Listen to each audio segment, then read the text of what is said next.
بسم اللہ الرحمن الرحیم۔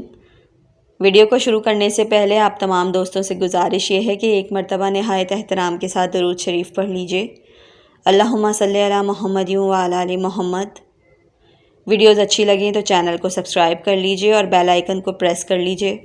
مروی ہے کہ حضرت لوط علیہ السلام کی مراد لڑکیوں سے قوم کی عورتیں تھیں، کیونکہ ہر پیغمبر اپنے قوم کا باپ ہوتا ہے اور ان کو امر حلال کی دعوت دیتا اور حرام سے منع کرتا ہے۔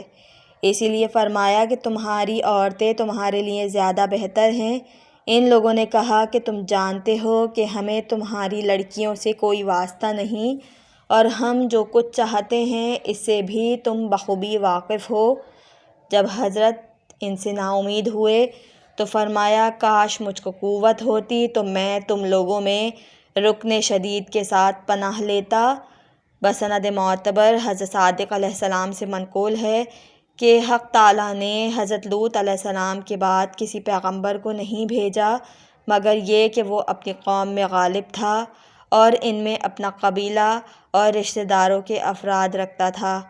دوسری حدیث میں منقول ہے کہ قوت سے مراد حضرت لوط علیہ السلام کی قائم آل محمد صلی اللہ علیہ وآلہ وسلم تھی، اور رکن شدید سے ان حضرت کے 313 اصحاب۔ غرض یہ سن کر جبرائیل علیہ السلام نے کہا کہ کاش حضرت لوط علیہ السلام جانتے کہ کون سی قوت ان کے ساتھ ہے۔ حضرت علیہ السلام نے یہ سن کر پوچھا کہ تم لوگ کون ہو؟ جبرائیل علیہ السلام نے کہا میں جبرائیل ہوں۔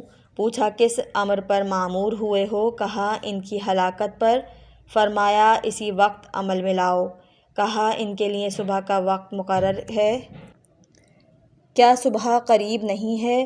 غرض کہ ان لوگوں نے خانہ لوط کے دروازے کو توڑا اور مکان میں داخل ہوئے۔ جبرائیل علیہ السلام نے اپنے پروں کو ان کی آنکھوں پر مارا، جیسا کہ حق تعالیٰ فرماتا ہے کہ بے شک ان لوگوں نے ناجائز مطلب کی خواہش کی اور لوط سے ان کے مہمانوں کو عمل قبیح کے لیے طلب کیا تو ہم نے ان کی آنکھوں کو اندھا کر دیا۔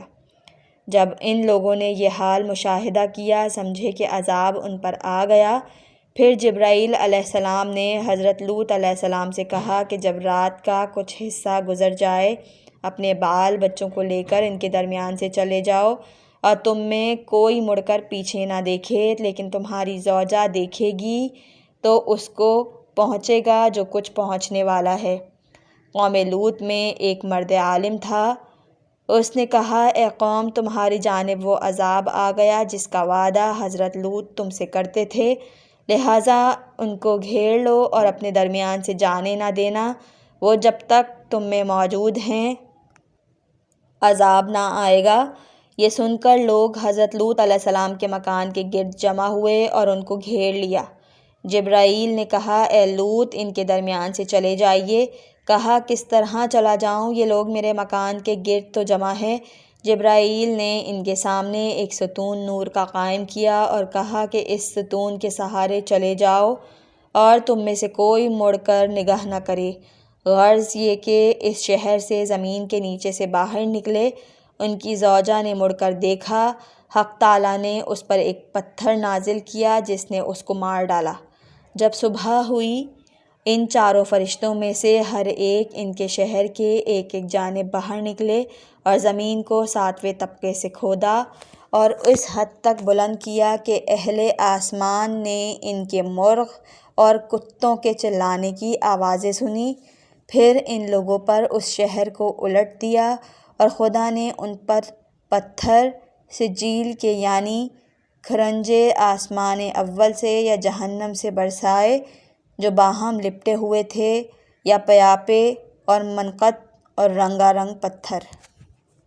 بسند معتبر حضرت صادق علیہ السلام سے منقول ہے کہ کوئی بندہ جو قوم لوط کے عمل کو حلال جانتا ہے دنیا سے نہیں جاتا مگر یہ کہ خدا اس کو ان پتھروں میں سے ایک پتھر مارتا ہے جس سے اس کی موت واقع ہوتی ہے، لیکن دنیا اس کو نہیں دیکھتی۔